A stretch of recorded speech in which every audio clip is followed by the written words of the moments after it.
السلام علیکم ورحمۃ اللہ وبرکاتہ۔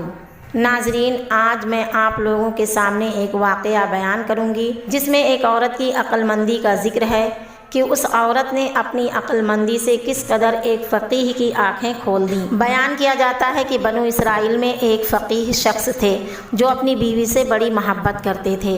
جب وہ وفات پا گئی تو آپ ان کے غم میں نڈھال ہو گئے، حتیٰ کہ آپ نے اپنے گھر کا دروازہ ہی بند کر لیا اور لوگوں سے ترک تعلق کر کے گھر میں گوشہ نشین ہو گئے۔ اب آپ سے کوئی ملاقات نہیں کر سکتا تھا۔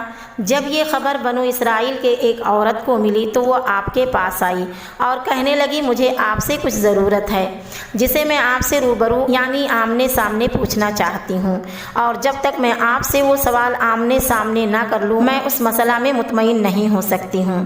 وہ آپ کے دروازے پر جم کر بیٹھ گئی۔ جب آپ کو اس کی اطلاع دی گئی کہ ایک عورت آپ کے دروازے پر چمٹی ہوئی ہے اور وہ بضد ہے کہ میں اسی وقت مطمئن ہو سکتی ہوں جب آپ میرے سوال کا جواب بالمشافہ دیں، تو آپ نے مجبوراً اس عورت کو اجازت دے دی۔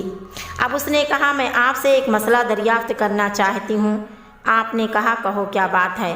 وہ کہنے لگی کہ میں نے اپنی ایک پڑوسن کا ایک زیور ادھار لیا ہے اور اس کو میں ایک طویل مدت سے پہن رہی ہوں۔ اب وہ مجھ سے مانگ رہی ہے تو کیا میں اس کو لوٹا دوں؟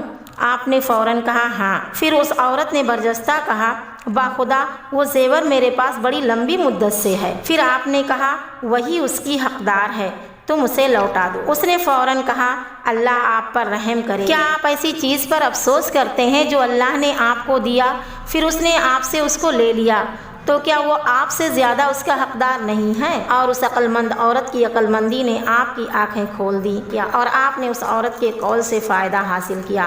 ناظرین، آپ نے دیکھا کہ ایک عقل مند عورت نے کس طرح اپنی عقل مندی سے ایک مرد کی آنکھیں کھول دیں۔